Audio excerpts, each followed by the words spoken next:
Does Jesus Matter to Human Life? Part 2, Life After Christ. Historian W.E.H. Lecky writes this: "The value and sanctity of infant life is what has broadly distinguished Christian from pagan societies. Like their Jewish ancestors, Christians saw all men as made in the image of God. It's true that man's image has been tarnished by sin. But God valued man so much that he sent his son Jesus to earth as a human to redeem fallen mankind. And when Jesus started his ministry at age 30, we see what a high regard he had for children. All children were created by God and redeemed by Christ.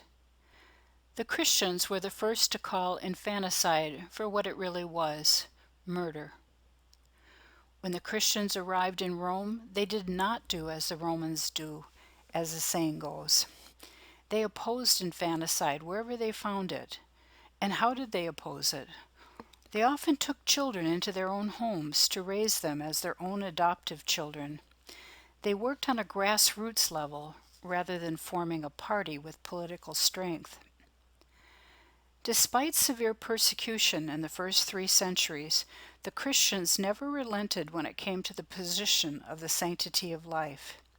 50 years after Christians gained legal status, Valentinian, a Christian emperor, outlawed infanticide in 374 AD. He also criminalized abandonment.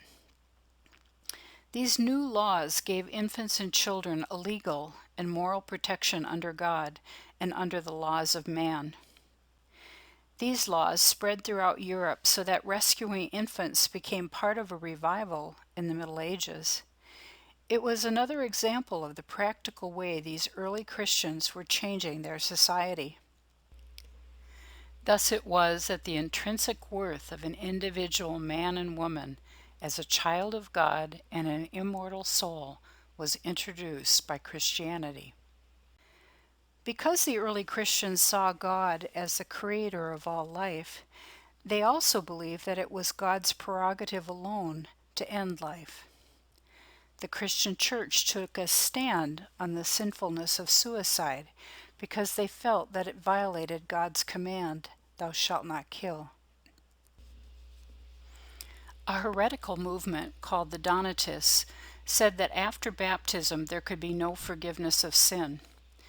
This started the practice of suicide right after baptism, and often en masse. Strong opposition to this came from Augustine of Hippo in the 5th century.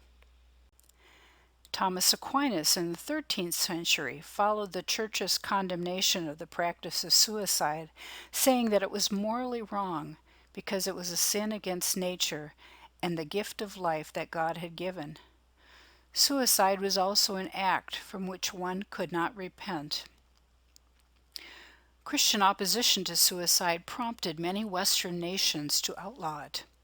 And although assisted suicide laws are now being considered again and enacted in some Western countries, it is still viewed as an overall tragedy when one hears of one taking their own life.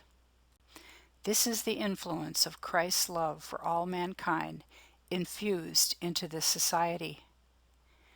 If Jesus had condoned suicide, his message to his followers would have been, "Stay and be martyred." But that was not his message. He told his followers to flee in times of persecution. Prior to Christ, there is little evidence in the historic writings of the Greeks and Romans that the taking of life was revolting in any way. The opposite was true. Life was cheap and expendable, and the taking of it was often thrilling and a form of entertainment. The fact that so many today see murder and mass atrocities as immoral and heinous is a testimony to the Christian ethic that all life is sacred.